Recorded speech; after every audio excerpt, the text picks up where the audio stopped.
है। काल ने मनुष्य को पता है कि मनुष्य जीवन में ये सोच सकता है, ये यहां से छुटकारा भी पा सकता है। इसलिए काल भगवान ने इस मनुष्य प्राणी के अंदर पांचों विकार इकट्ठे ही फिट कर दिए कि ये आजीवन विषय वासनाओं में फंसा रहे और तेरे जाल से ना निकल सके।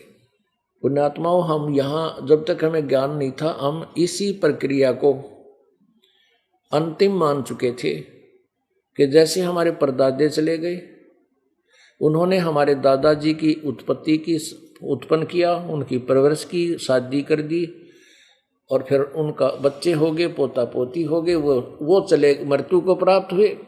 फिर दादाजी से हमारे पिता की उत्पत्ति हुई, उन्होंने हमारे पिताजी को पाल पोस कर बड़ा किया, शादी की, फिर हमारा जन्म हुआ।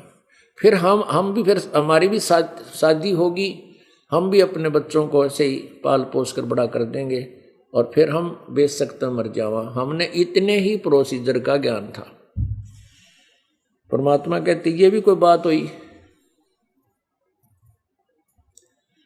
यू के सांग होया भाई, दादा कित कहाँ गया, परदादा कहाँ गया, और उन जाने वालों को के मिला? आप देख रहे हैं जो बुजुर्ग हो चुके हैं, बूढ़े, बचपन से लगे थे वो अपना माया जोड़ने में, और वो तो सारी उम्र खोदी, धंधा करके, काम करके, और एक दो कोठी बना दी, मकान बना दिए, 10-20 एकड़ जमीन ले दी या कोई फैक्ट्री ला ली। और जो ही बच्चे बड़े हुए, युवा हुए, उन्होंने सारी संपत्ति पर कब्जा कर लिया। पिताजी के सामने देखते देखते बांट ली अंगेत, लड़ लड़ के खोस ली उस पिता से। अब जिंदगी जीवित, अब इसी जीवन में वो खाली हो लिया, जिसको अपना समझता था वो नहीं रहा उसका। अब परमात्मा कहते हैं ये काया तेरी है नहीं, ये माया कहां से हो, और चरण कमल में ध्यान रख भाई, इन दोनों ने खो।